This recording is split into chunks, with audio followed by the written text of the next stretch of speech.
aming speaker ngayong hapon. So kanina ho, nagsalita ang dalawang speakers of fueling the mind and fueling the body. Balik ako may sinabi kanina ni Doc Albert. Sabi niya, yung fueling the mind, he dealt on some behavior. Pero yung behavior niya ay nasa context ng participation in physical activity and sport. No? Ako naman ho, I take really great appreciation for Gatorade kasi minabuti ho nila at kinilala nila na ang coaching, ang promotion of physical education is not just limited to teaching skills, competencies in the different sports activities, but teaching all our students to grow and to have the right attitude habang sila ay lumalaki. Malapit po ito sa aking puso kasi ang magulang ko, ang tatay ko ay professor din sa UP. Ako, professor for the last 34 years. At ngayon ho, kaharap ko lahat kayo na kapwa ko guro.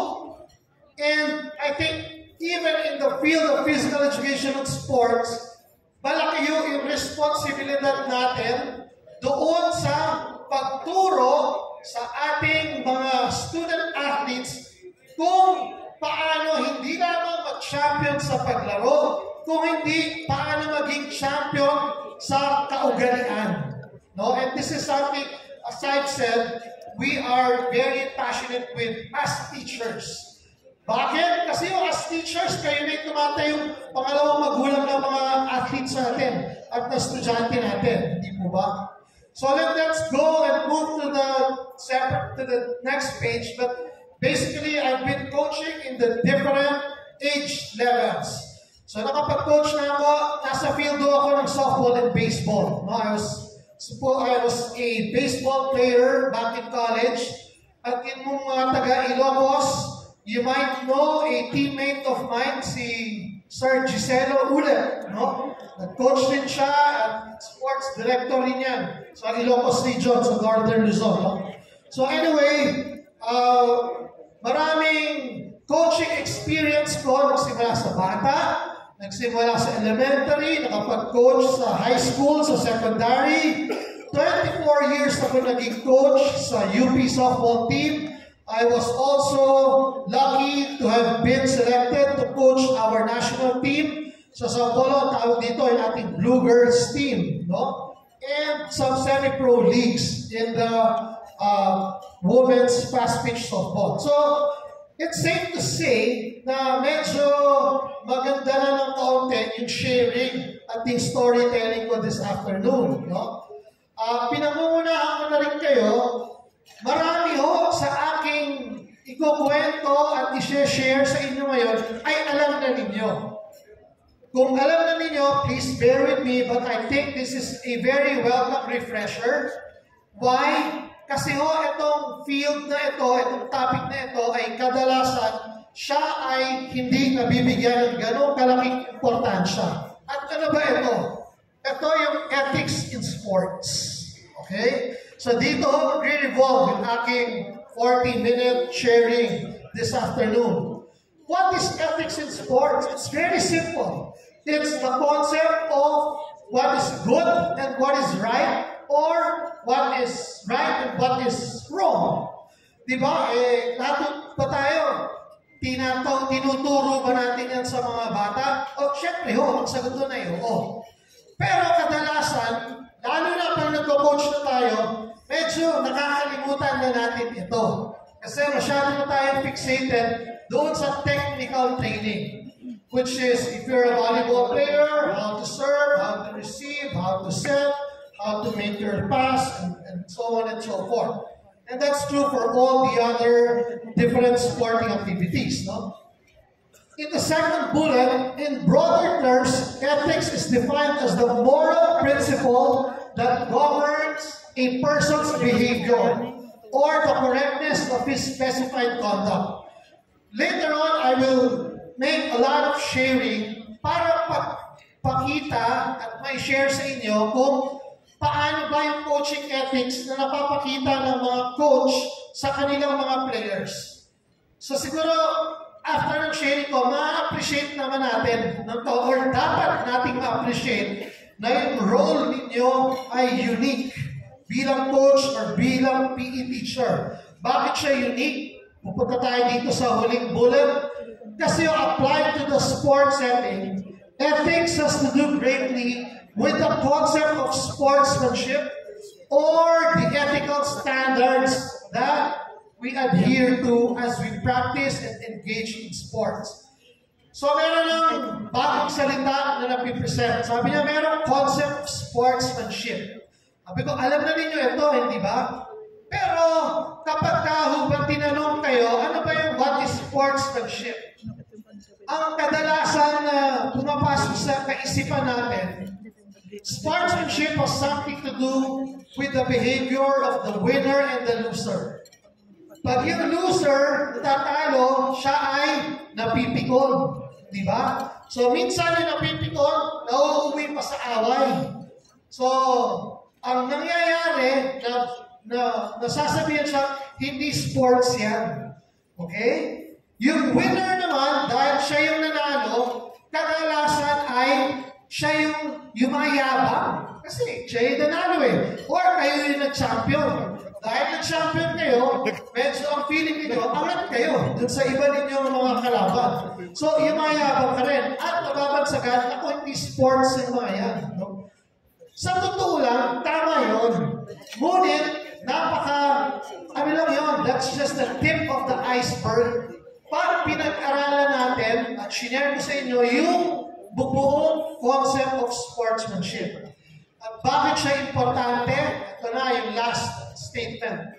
Sabi ni Hansen and Savage, sportsmanship is pertaining to a healthy competition that is seen as a means of cultivating personal honor, integrity, and character for the participants.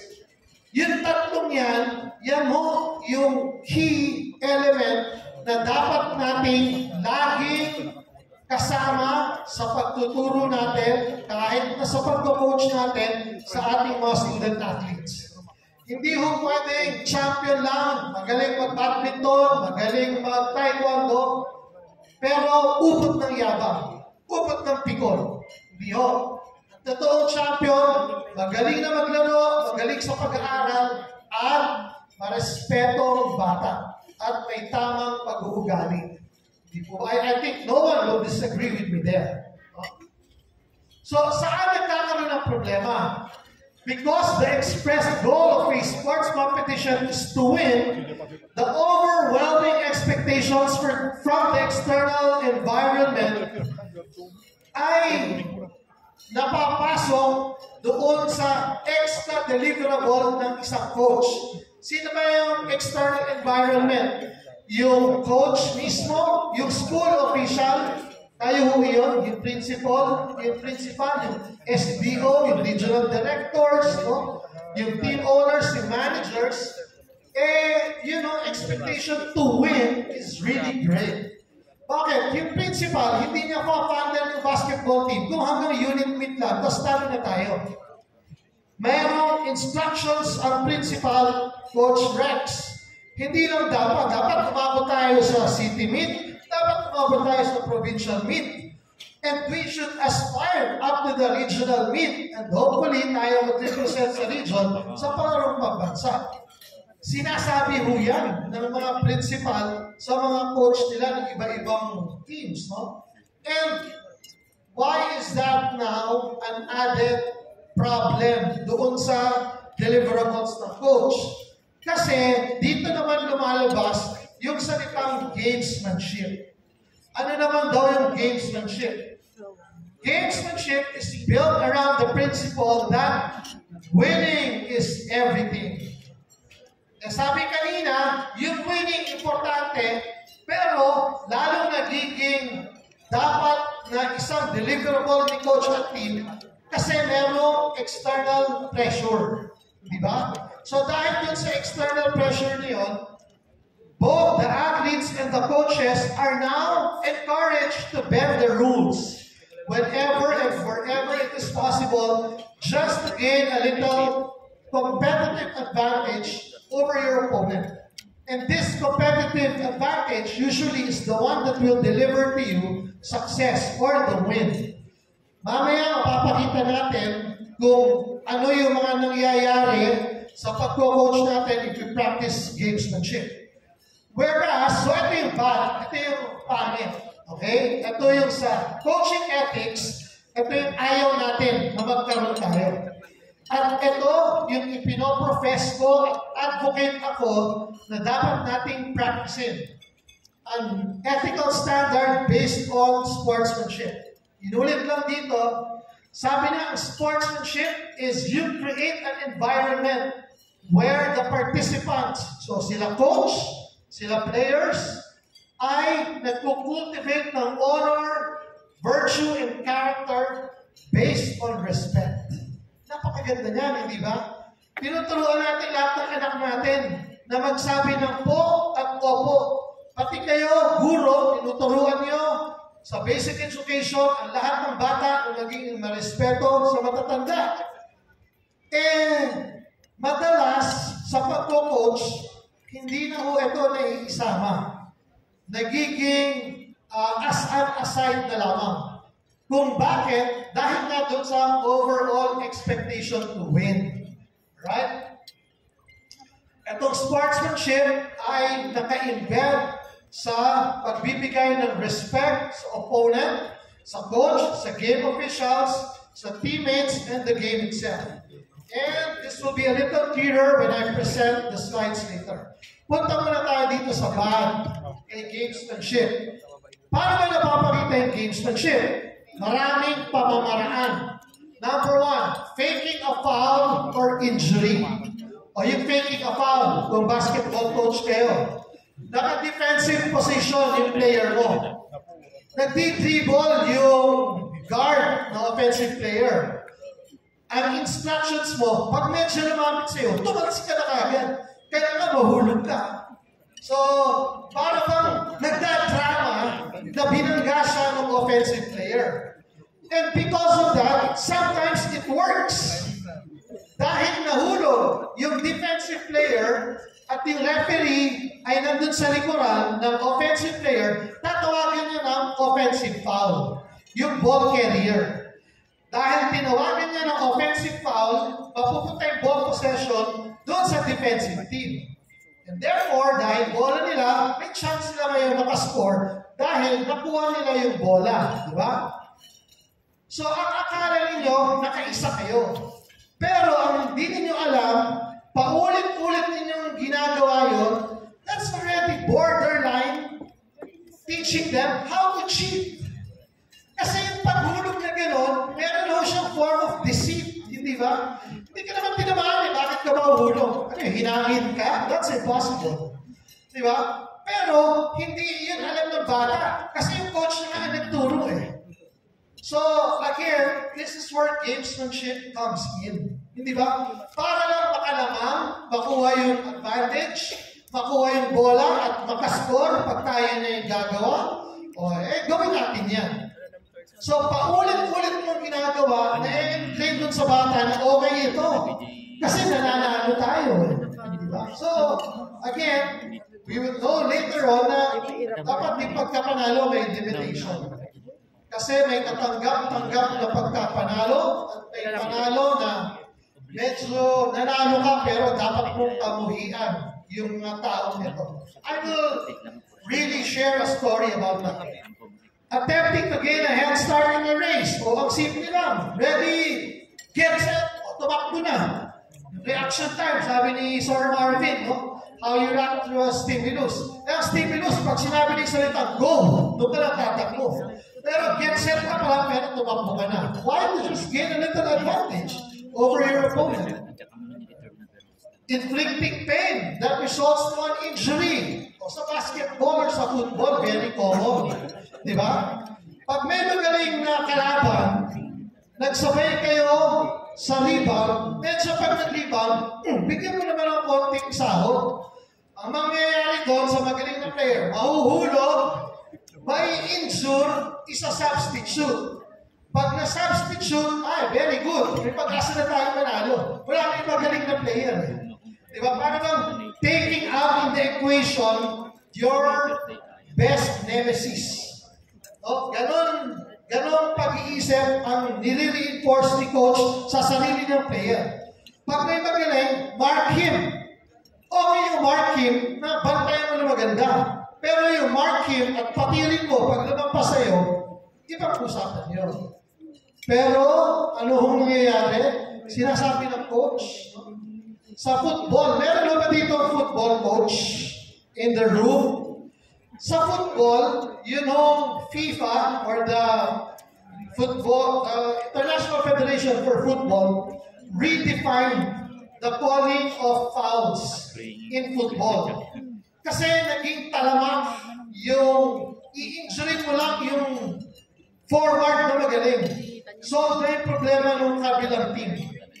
No, in the mid-2000, talaga pag lumampas yung magaling, itatakin at papatirin na sigurado may injury yung dalawang ACL, dalawang MCL, and career-ending injury. And why do they do that? Just so that that guy will not score when we play against them. Diba, tinapos mo yung career ng isang kapwa mo atleta para lang pagkalaro ninyo siya, wala siya dun sa laro. Kasi galing niya. So, that's gamesmanship.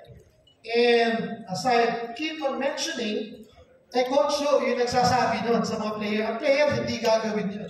Nagagalit pa nga, Coach, ba't hindi mo pinatid? O, nakascore tuloy. Diba? There are some smiles, so that means this really happens. Taunting or intimidate. Ito ho, kwento ko. Number 5. Nangyayari ito, alam ko sa palarumpang bansa. The coach, the team manager, or the school officials tampered with school record or other legal documents. Why? Just to be able to gain eligibility to play. Diba? O meron ba dito baseball or softball coach? Ako ho, talagang nandun sa larong yun. No? And this is my story there. In the early 1990s, we won in the US Little League World Series. Tournament sa Amerika. Nanalo yung ating Philippine team, boys age 13 to 14 years old. Naglaro sila sa Little League National Series. Parang 30 silang magkakalaro. Geographic and representation.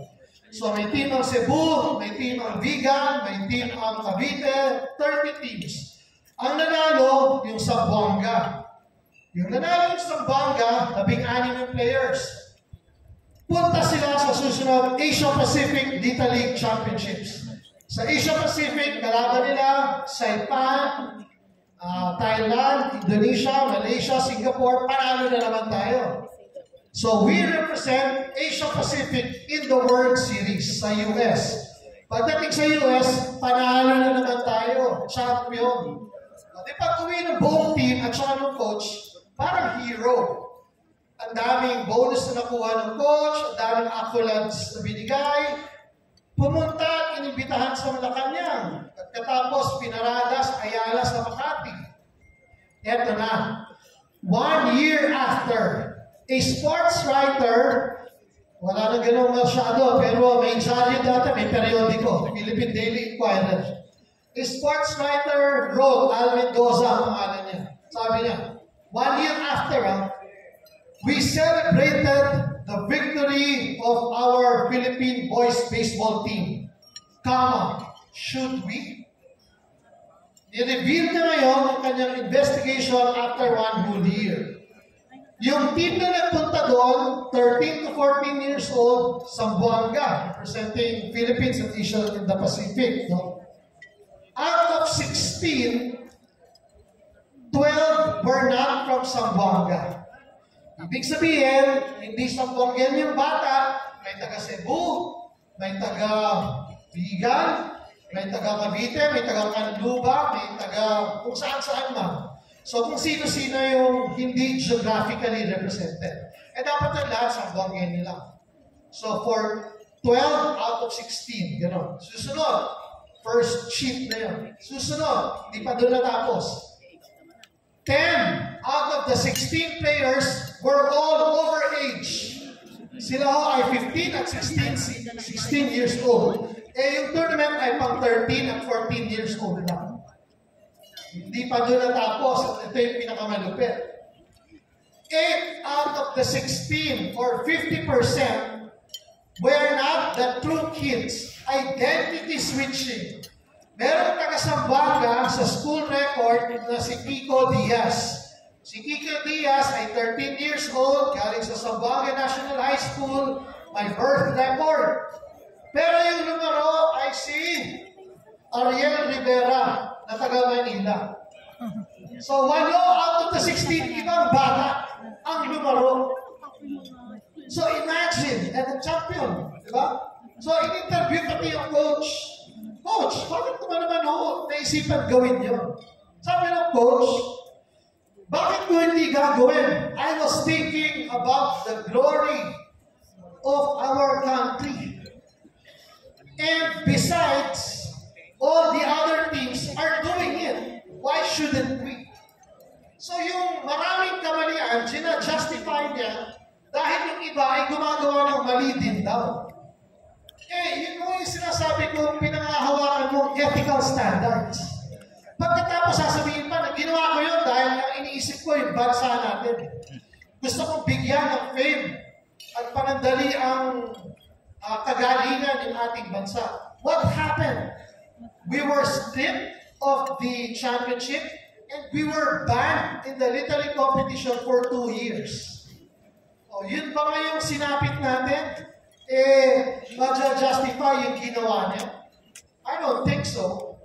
And again, kung kayo yung nandun sa lugar na yun, gagawin niyo ba yun? Huwag niyo na akong sagutin. Pero I'm sure, dahil kayo ay crafters of character ng student athletes natin, hindi. Baka hindi pa maisip.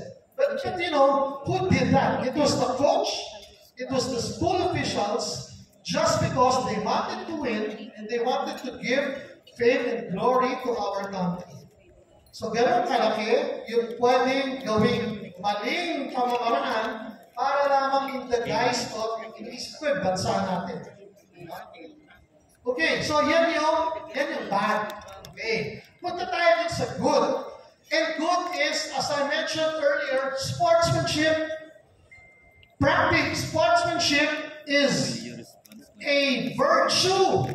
Ano ba yung virtue sa Tagalog o sa Pilipino? Ito ay isang kaugalian.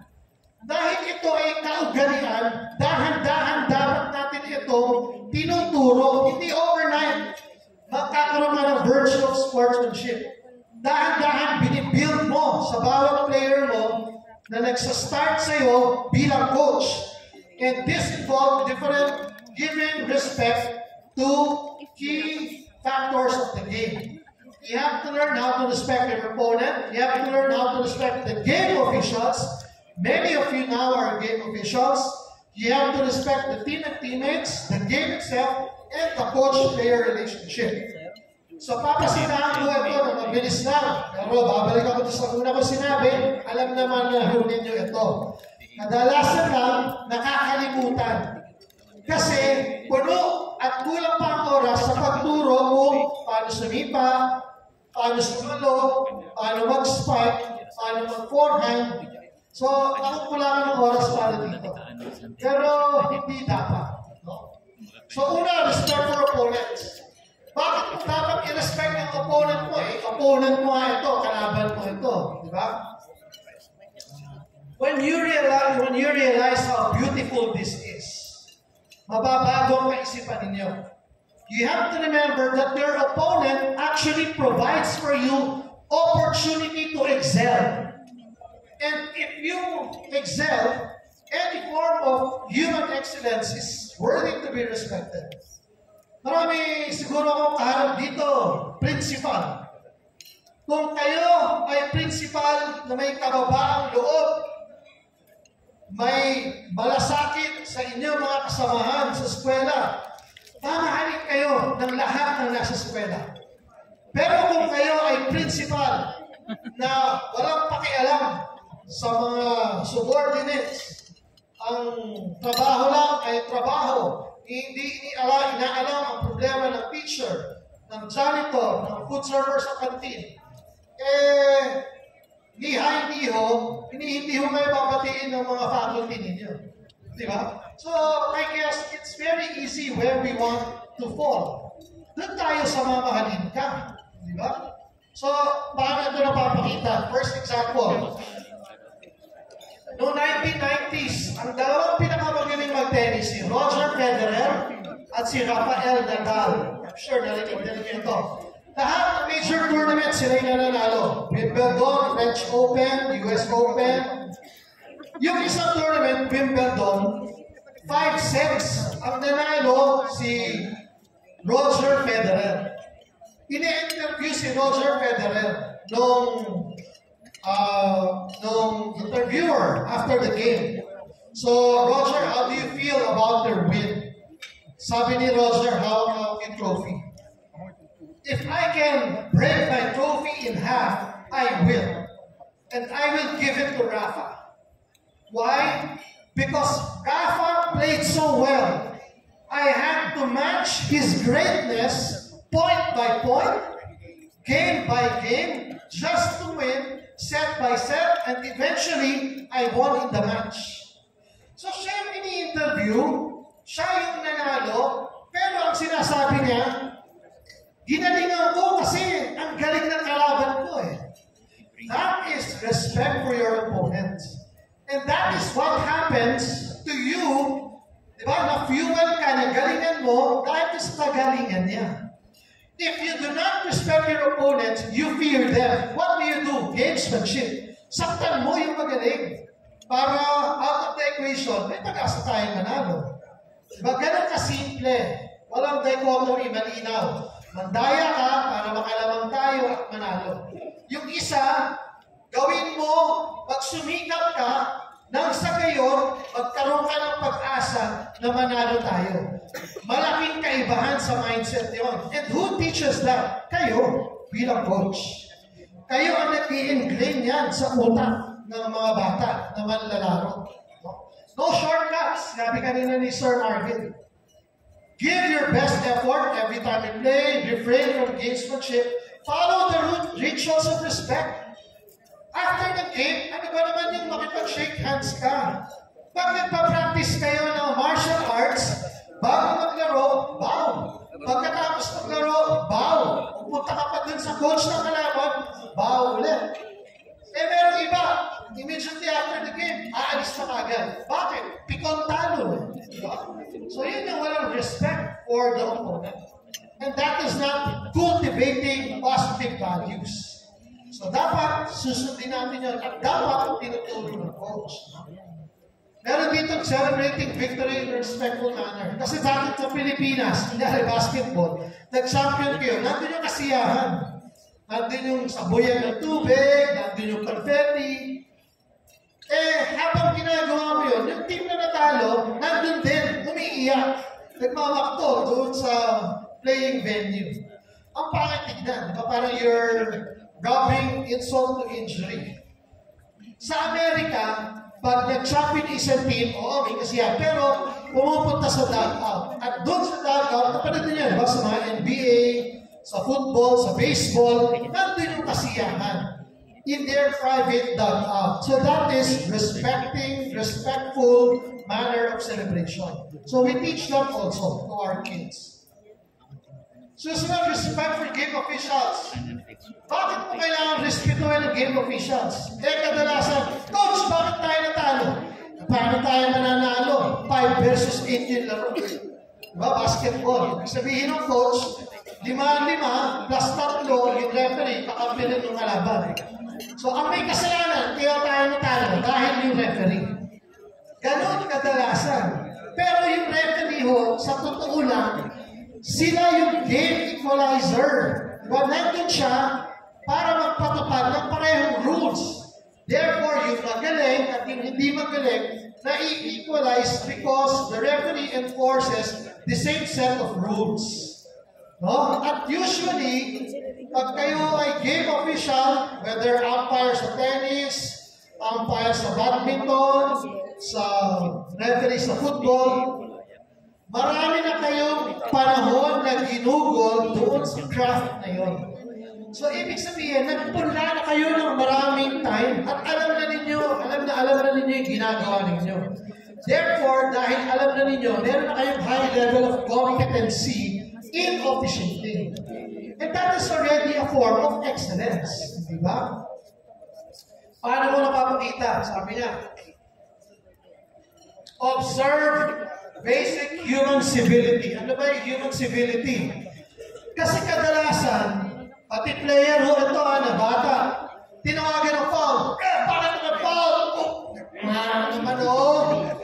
Mura kagad. Exploitative words kagad. Yung coach, ano ba naman yan? Ayusin mo yan. Diba? Yung basic human civility, ibalik mo naman sa kaisipan mo na tao yan kaharap mo. Di ba, paano mo napapakita yung basic human civility? Minsan di ba may sasakyan kayo? Pag nasa stoplight kayo, merong mga manlilimos. May pagkakataon na bibigyan ninyo ng barya. Minsan, pagkain. Kung wala, at may nanlilimos, sasabihin mo, manong patawad ho? Sa susunod na lamang. Ikaw, na hinihinga ng limos, na hindi ka nakapagbigay, ang humihingi ng patawad doon sa taong mahirap na hindi mo kilala. Yun ang human civility. Nagpapakababa ka, kinikilala mo dahil hindi ka na nakapagbigay ng tulong.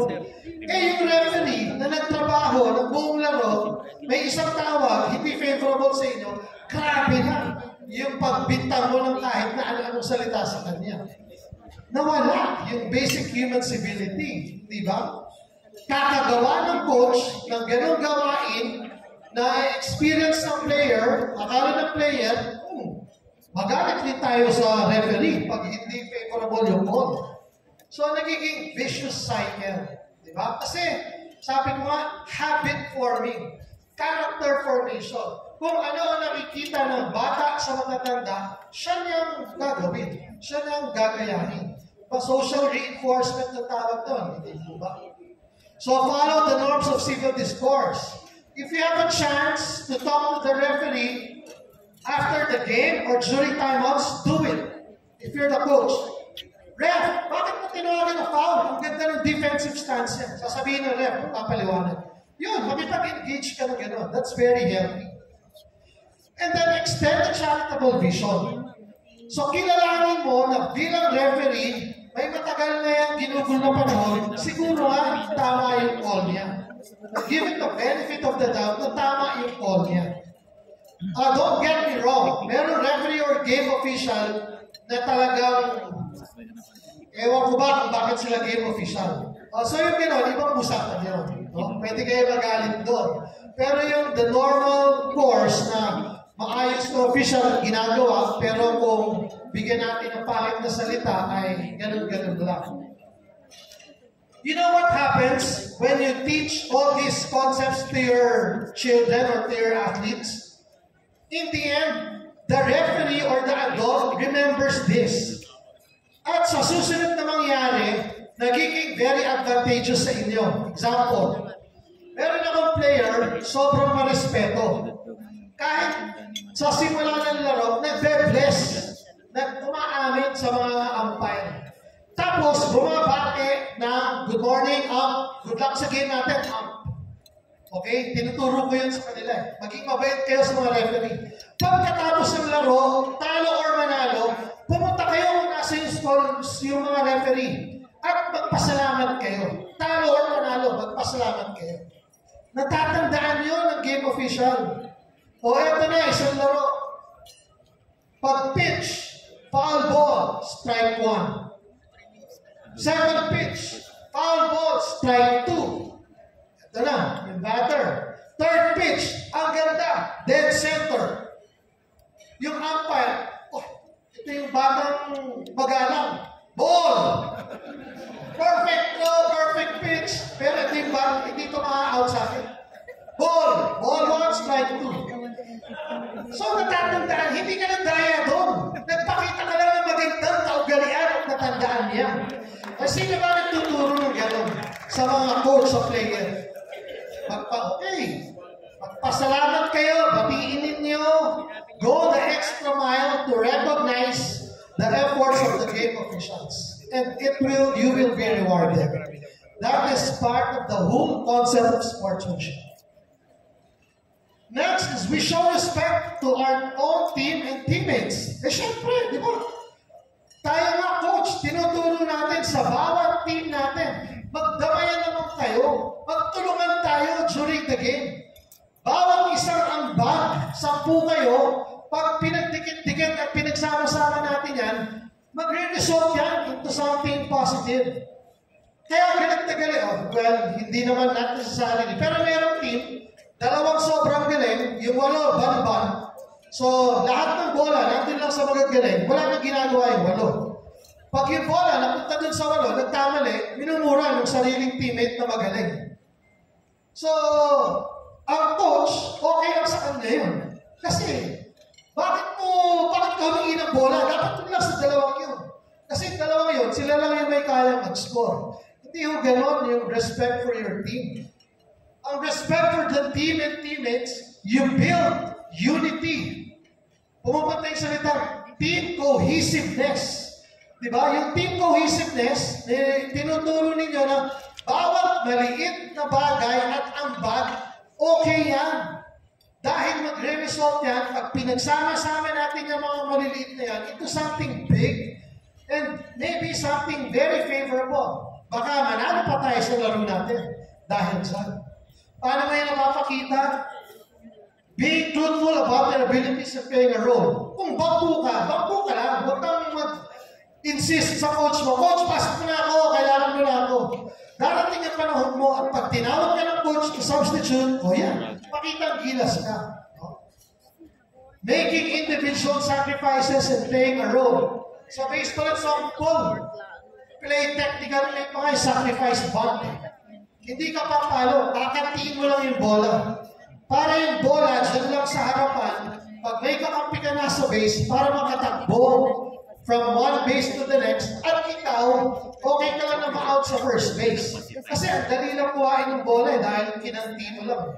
So that's making individual sacrifices and playing a role. Tinuturo din yan ng coach, di ba? Para nangyari yan. Sa mga basketball, di ba?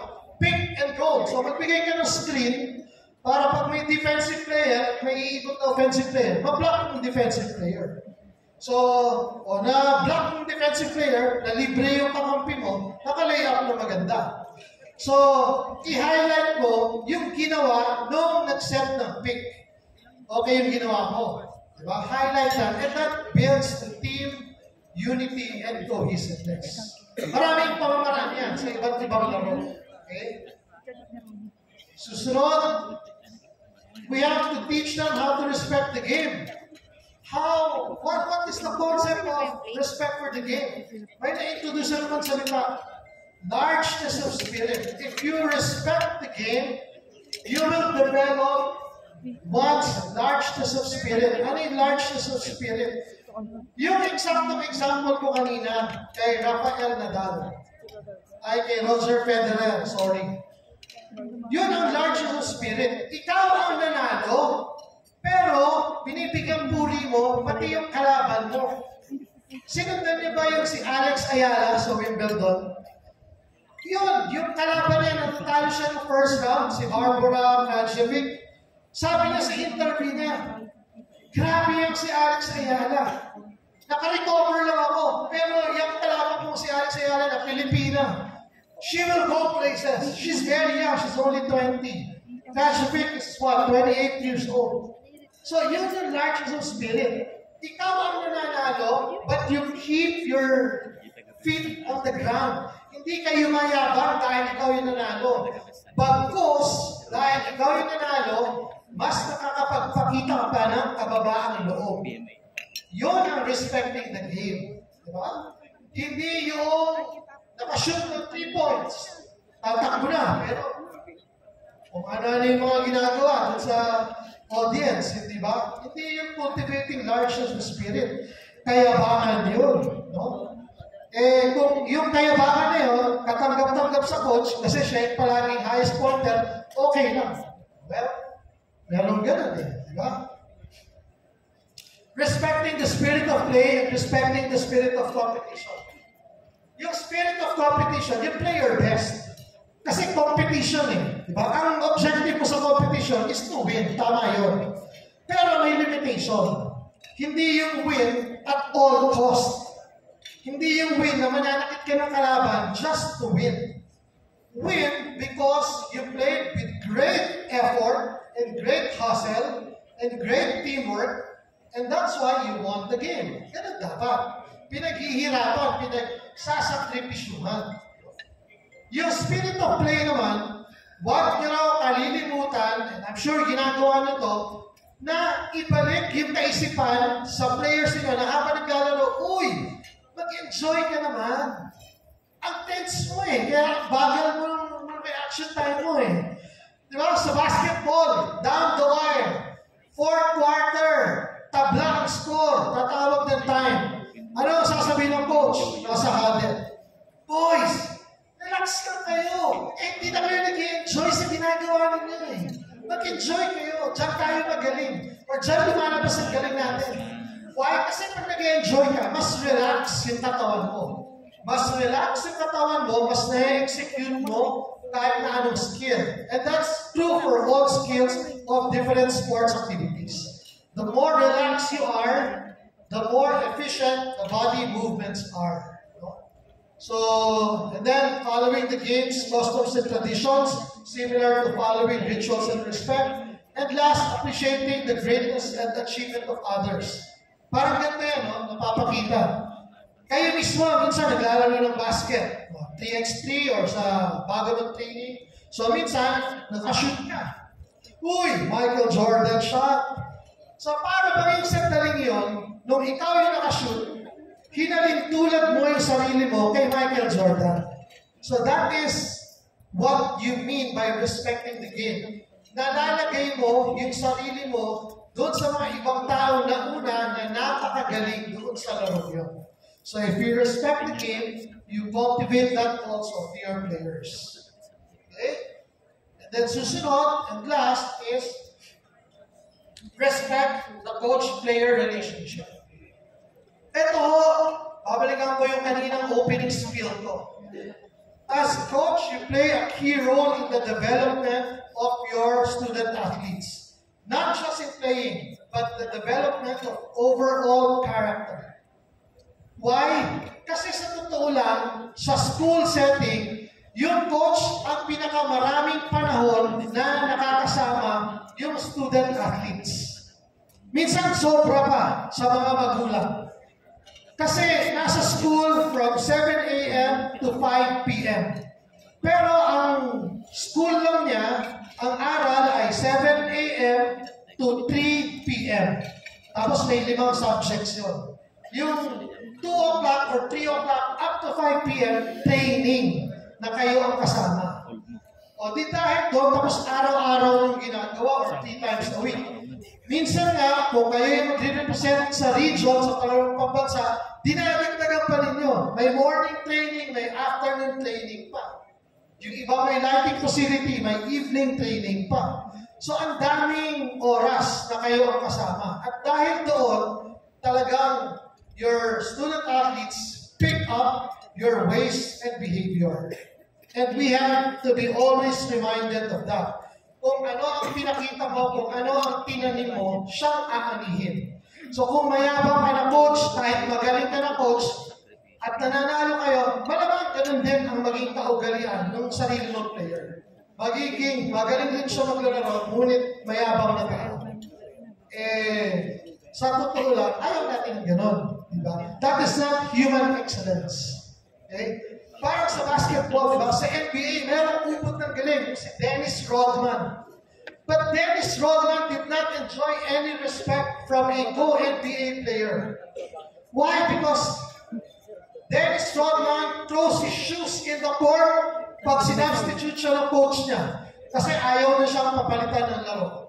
Tapos he's a cross-dresser. and he uses exploitative words to his teammates, to his coach, to the game officials. So hindi natatak sa isipan niya na ito ay isang manlalaro na dapat pamalisan. Okay? Now, why is this important? Why is now sportsmanship as a virtue should be learned and should be kept on being reinforced? Kasi gusto kong gamitin ninyo yung principle of sportsmanship para maging inyong coaching philosophy. So, i-integrate ko yung dalawa. Ano ba yung coaching philosophy? This has much to do with the practice of sports ethics. Coaching philosophy is defined as a set of beliefs that an individual adheres to, and that serves as his guide for his actions and decisions in his everyday existence. Habang buhay siya at yun ang paniniwala niya, yun ang gagabay sa kanya.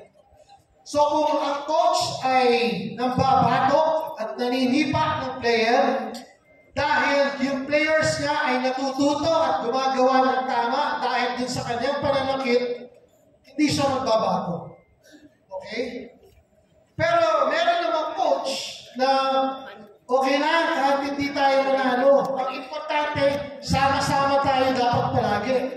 Malakas sa kanyang kaisipan yung social cohesion. Dapat lagi tayong dadamayan. Sama-sama tayo mananalo, sama-sama din tayo matatalo. Never tayo magsisisihan. Meron ganong coach. Okay? And meron coach, walang pakialam sa ganong interaction, basta lang, manalo tayo, gawin ninyo yung skills na inaasahan sa inyo. Okay? Ang dapat lang natin malaman, ang coaching philosophy is very dynamic. Kung ano raw yung paniniwala mo ngayon, pwede mo itong baguhin later on. Why? Because your coaching philosophy are always dictated by challenges that happens in your everyday life. E bawat may isang gising ka sa umaga, isang panibagong buhay, may mangyayari sa araw na yon na malamang hindi pa nangyayari before na pwedeng ma-challenge yung personal mong paniniwala. At dahil na-challenge sa inyo ito, pwede mong baguhin ito. Okay lang yan. Alright, I'll be very quick. Advantages of having a coaching philosophy. Definitely, it removes uncertainties in formulating training rules. If you're a strict disciplinarian, your team rules is kung 4 o'clock ang ensayo natin, dapat T45, nasa field na kayo, lahat naka-playing attire na. Pag may darating ng 4:05, huwag na kayo pumunta sa field, umuwi na kayo. Sayang lang ang oras ko sa inyo. Very strict, very rigid, susundin nyo, day in, day out. Hindi mag-aagam-agam. Yung walang pinangahawakang coaching philosophy, oy, star player, okay lang kahit late ka. Dumating 4:30, yung ensayo, 4 o'clock. Okay lang, walang kaso. Sige, join the drills. Kasi, sa kanya, win at all cost. You're my best player. So, walang kaso kahit iba yung rule mo, iba yung rule ng buong team. Diba? So, kung wala kang malinaw na coaching philosophy, that happens to you. It establishes team competitive outlook and style of play. Di pa kayo naglalaro. Naku, kalaban natin si Batak High School. Sigurado, mapapalaban tayo sa laro natin. Bakit? Ang haasal na maglaro din. Kasi, ganun ang tinuro ng coach sa kanila.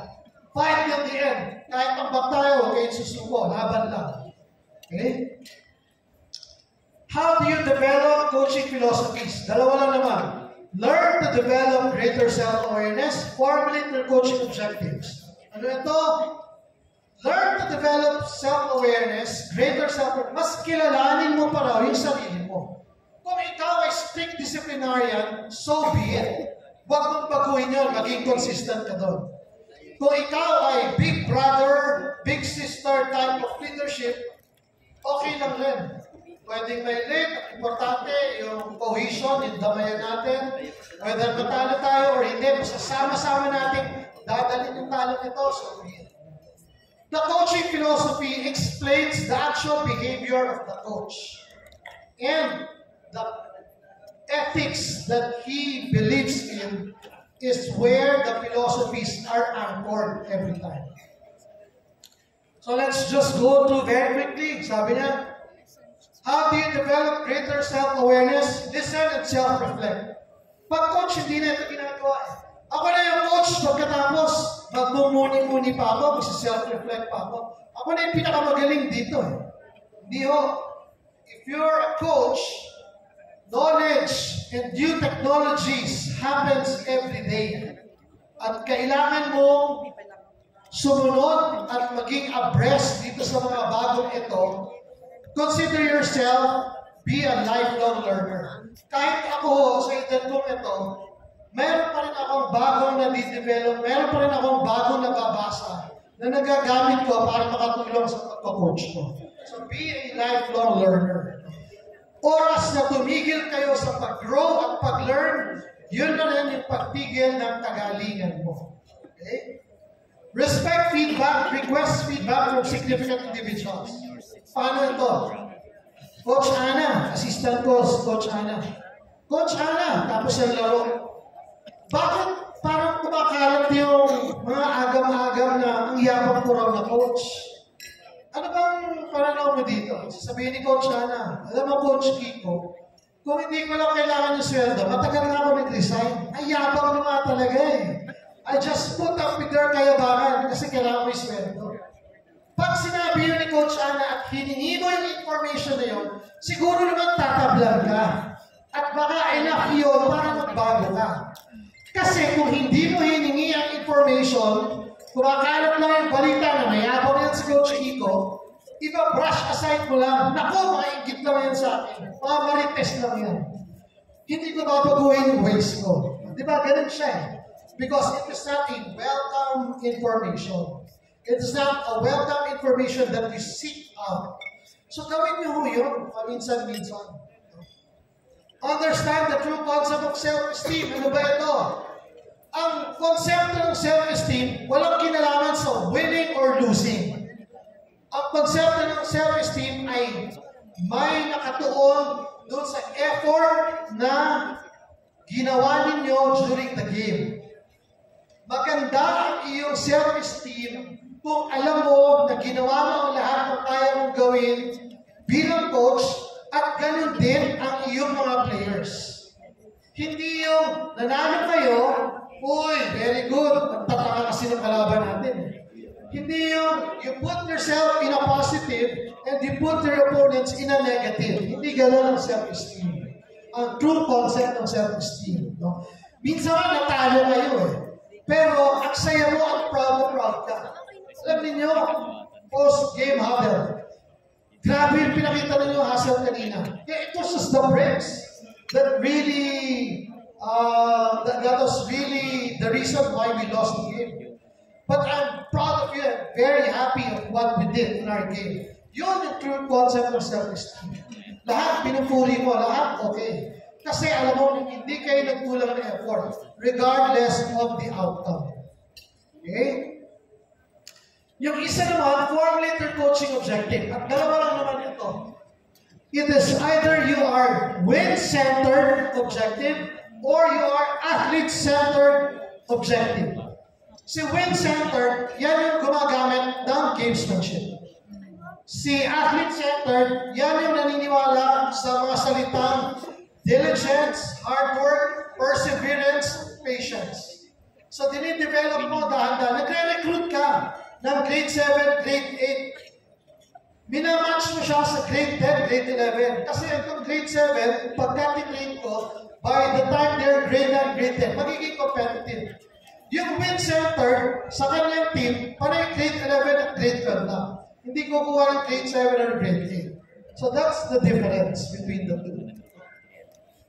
So I wrap up with my last two slides.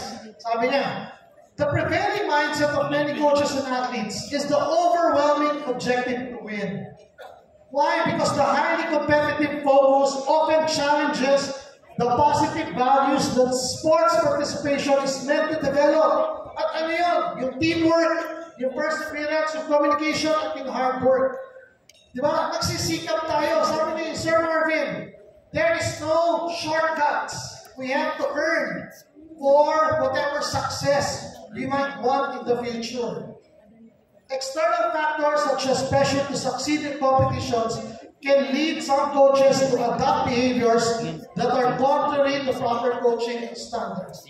Thus, given this paradigm, it is crucial that coaches, particularly those in the elementary and the secondary, to be constantly reminded of your, sabi niya, kaakibat, express responsibility to nurture, to develop your athletes into becoming better individuals. Not just champion athletes. Kayo ho, coaches, you play a pivotal role in shaping the character and the values of our young athletes. And believe me, as I experience it personally, your influence extends far beyond the court, the pool, the oval, or any other field. Sobra ho yan. Yung pagmamahal na ibibigay sa inyo ng athletes ninyo, pag pinakitaan nyo sila ng maganda, sobra-sobra. That is your true champions. No? Go to my last slide. I thank Professor Marvin here. Agyaman na, ti oras yung dimnek kanya. Agyaman na, kada kayo, amin nga, taga Ilocos Region, Cordillera, o Administrative Region of FAR. Sapay ko ba tayo dahitoy nga insurok, itanga, malen, ket, mausar, yo iti, parisurok, ken coach yo. Sapay kumanta mausar, yo dagintoy, insurok, itanga, malen, iti. Para karabayo, dagintay, niya, student athletes. Na-invite ka na rin, kamatay ang